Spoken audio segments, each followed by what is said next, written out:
یہ اس سویلائزیشن کے لوگوں کا وہ آخری دن تھا کہ جب ایک سونامی نے پوری سویلائزیشن کو ہمیشہ کے لیے تباہ کر دیا تھا۔ گریک فلاسفر پلیٹو نے اپنی کتاب میں لکھا تھا کہ 11,000 سال پہلے یہ ایک ایسی سویلائزیشن تھی جو بہت ہی ماڈرن اور ایڈوانس ہوا کرتی تھی، جسے ہم آج اٹلانٹس کے نام سے یاد کرتے ہیں۔ لیکن ایک دن اچانک سے یہ پورا شہر ہمیشہ کے لیے کہاں غائب ہو جاتا ہے، جانتے ہیں اس ویڈیو میں۔ آپ دیکھ رہے ہیں عمر ٹی وی۔ پلیٹو کی یہ پریڈکشن سچ ثابت ہوتی ہے یا نہیں، اس کے لیے سمندر میں اٹلانٹس کی کھوج لگانے کے لیے ریسرچرز کئی بار کوشش کر چکے تھے، جن میں سے سب سے زیادہ مشکل تھا ایک ریموٹ آئی لینڈ کے قریب ریسرچ کرنا۔ ایسٹ چائنا سی اور فلپائن سی کے درمیان میں واقع یوناگونی آئی لینڈ اتنا خطرناک ہے کہ اس کے سمندر کے خوفناک پانی میں ٹائفونز اکثر آتے رہتے ہیں، جبکہ سمندر کے نیچے بڑی تعداد میں شارکس بھی دیکھی گئی ہیں۔ ان بڑی بڑی ہیمر ہیڈ شارکس کے موجود ہونے کی وجہ سے یہاں پر ریسرچ کرنا ڈائیور کے لیے کافی مشکل کام ہے۔ یہی وجہ ہے کہ یہ جگہ سائنٹسٹ کی نظروں سے آج تک اوجھل رہی ہے اور یہاں پر ڈیٹیلز کے ساتھ کوئی سرچ آپریشن نہیں کیا گیا۔ کیہاچائرو آراٹاکی ڈائیونگ بوٹ کا وہ کیپٹن تھا جسے اپنی فیلڈ میں بہت ہی ماہر مانا جاتا تھا۔ اس نے یہ چیلنج قبول کیا اور اس خطرناک سمندر کے اندر ڈائیونگ کے لیے چلا گیا۔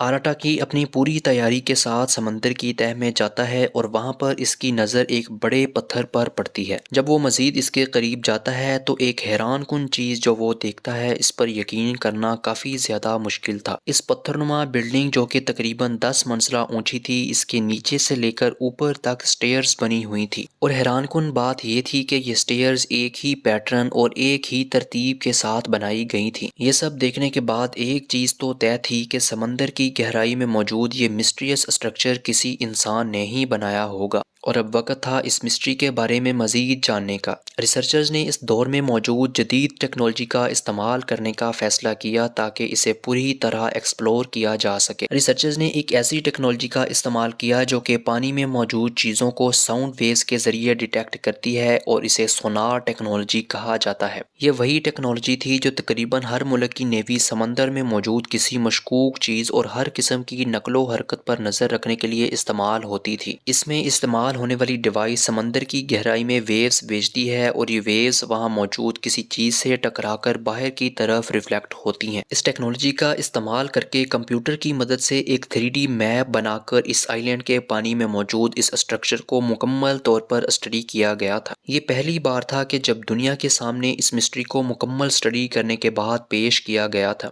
حیران کن طور پر یہ ایک بہت ہی خوبصورت اور پرکشش محل نما بلڈنگ تھی جسے دنیا بھر کے سائنسدان اور جیولوجسٹ دیکھنے کے لیے آ رہے تھے۔ ہر ریسرچر اور جیولوجسٹ نے اسے دیکھنے اور مشاہدہ کرنے کے بعد اپنی اپنی آراء پیش کیں۔ زیادہ تر آبزرور کا یہ ماننا تھا کہ یہاں پر جب پانی نہیں ہوا کرتا تھا تب اس جگہ پر کوئی سویلائزیشن آباد تھی، جنہوں نے اس اسٹرکچر کو اتنی خوبصورتی سے تراش کر باٹم سے لے کر ٹاپ تک پراپر اسٹیئرز بنائی ہوئی تھی۔ اس بلڈنگ نما بڑے پتھر کے اندر ایک ٹنل بھی دیکھی گئی تھی جس سے یہ اندازہ ہوتا ہے کہ ہزاروں سال قبل یہاں بسنے والے انسان کتنے ماڈرن اور ایڈوانس ہوا کرتے تھے۔ اس بات کو پروو کرنے کے لیے کہ یہاں پر واقعی ہی کسی وقت میں انسان بسا کرتے تھے، سمندر کی گہرائی میں مزید ریسرچ کی گئی۔ اس کھوج کے نتیجے میں سمندر میں سے ایک ایسا پتھر ملا جس پر کراس کا نشان بنا ہوا تھا اور اس پر 2 چھوٹے چھوٹے سوراخ بھی بنے ہوئے تھے۔ آرکیولوجسٹ کا ماننا ہے کہ یہ پتھر اس دور میں کسی خاص مقصد یا کام کے لیے استعمال ہوا کرتا تھا۔ یہاں سے ملنے والے شواہد پر فورینزک اور لیب میں اسٹڈی کرنے سے پتہ چلا کہ اس اسٹرکچر کو کسی بڑے پتھر کو تراش کر اس قدر خوبصورت اور ایک منظم قلعے کی صورت میں بنایا گیا ہے۔ سائنٹسٹ کا کہنا ہے کہ آج سے تقریباً 10,000 سال پہلے یہاں پر ایسے انسانوں کی سویلائزیشن آباد تھی جس کا آج نام و نشان تک باقی نہیں ہے۔